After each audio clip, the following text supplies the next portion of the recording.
Hi, Pink Hair Princess here. Today I'm going to be reviewing the latest mascara from Rimmel, which is called Lash Accelerator Endless. You may remember, probably a couple of years ago now, I reviewed Lash Accelerator on the blog. This isn't due in store until I think it's maybe the end of February in the UK, but I've been using this for the past few weeks. I received it from Rimmel, but I didn't receive any information regarding what the mascara claims to do other than, you know, what you can see on the tube there.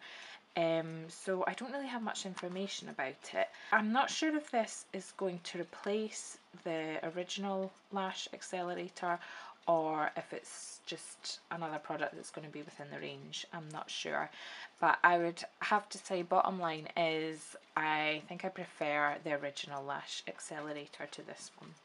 And this mascara contains the Grow Lash Complex. It's a fibre mascara, so it's made up of little fibres that attach to your lashes, which instantly make them look longer. But also because it has the Grow Lash Complex within it, that is to boost growth in your natural lashes. So by wearing this mascara, not only do you get the instant look of a mascara, but you're also aiding growth in your natural lashes. Onto the packaging, and I've heard quite a few people say that it's yellow. It's not, it's lime green. Green, it is lime green, it's lime green. And it has a black lid, it's metallic. I'm not completely sold on it, but you know, nobody's going to see it at the end of the day. It's not like it's something like powder or lipstick where you might take it out in public to touch up, so you know, I'm not really concerned with what it looks like. The brush itself is quite narrow and it tapers down towards this end, which means that it's really good at getting into those corner lashes and smaller lashes, like along your lower lash line. I'm not a fan of massive brushes because I have quite small eyes and small lashes, so I find them really difficult to apply mascara, but I quite like this one. The brush is a plastic brush.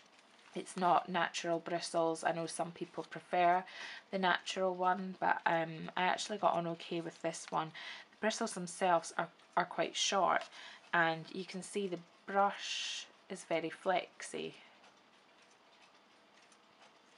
So it moves about, it can really grab onto your lashes when you're applying the mascara, and I think that it works just as well as a natural bristle brush. So I wasn't quite sure how to film applying the mascara. I decided that it would just be a big mess. So what I'm going to do is insert some still images after this review of how the mascara actually looks on. I think that it's a good everyday mascara.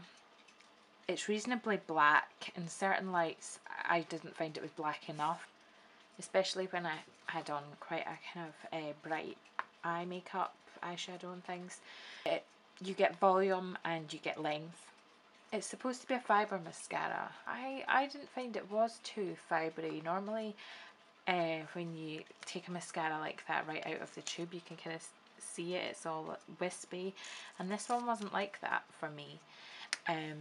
So I didn't kind of find that very true in that sense. What I did like about it, because of the stopper within the tube, the brush isn't overloaded with mascara, and so I felt like I was in control of how much mascara I was actually applying to my lashes. Usually when I apply mascara, I start right in at the roots and I really wiggle the brush outwards towards the tip. And once I've kind of done that, I usually kind of go in at an angle with the brush and really concentrate on each lash and really wiggle the brush through. I actually found that if I did that with this mascara, it kind of went into the too clumpy territory. I actually think I have a picture where it looked quite clumpy, so I'll try and include that.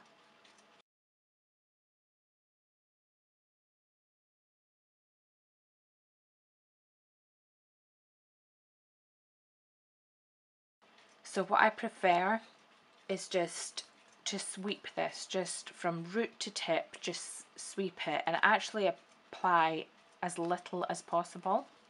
I think it does a good job of separating lashes, but I also think that it gives the look of lots of lashes. Sometimes you can get mascaras that they separate your lashes so much that you kind of only look like you've got, you know, like 10 lashes, but this is really fluttery, and lashes actually feel like that as well. They don't feel rigid.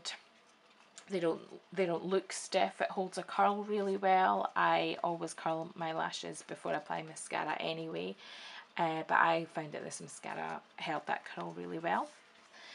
I found throughout the day that I didn't have any flaking of this mascara. It didn't smudge at all. I was quite impressed with that. When it came to removing the mascara, I used the Lancome Balm to Oil Cleanser, and I've started just using that to remove my eye makeup as well as my face makeup. And it comes off really, really easily, this Rimmel mascara. The mascara that I was using previous to this was YSL Shocking Volume. And usually when I'm removing that, I can actually feel it coming away in lumps and clumps, whereas I didn't find that with this mascara at all. It came off really easily, so I have to commend it for that. Overall, I think it's a nice mascara. I'd have to be honest and say I'm not blown away by it. I don't think I would consider repurchasing it. I would also say that I preferred the regular Lash Accelerator rather than this Endless one.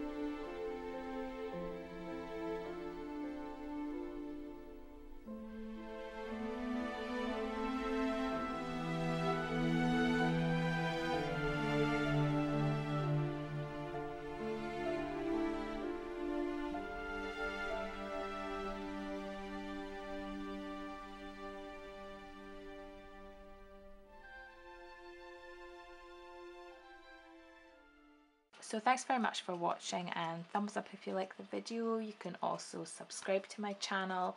I'm kind of trying to get better at doing videos, so I've got quite a mix of things on there. And yeah, you can buy this. You'll be able to get it from Superdrug and Boots and Things. I think it's the 20th of February, but don't quote me on that. And I think it's going to be $7.99.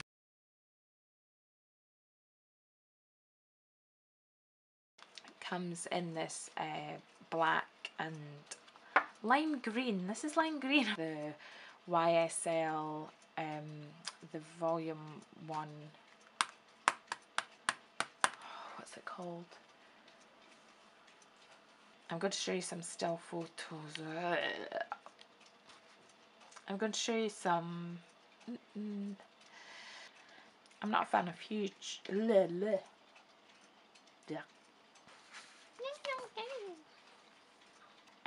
But this, I felt this one did its job. Ugh.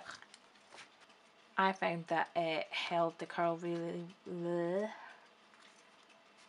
I found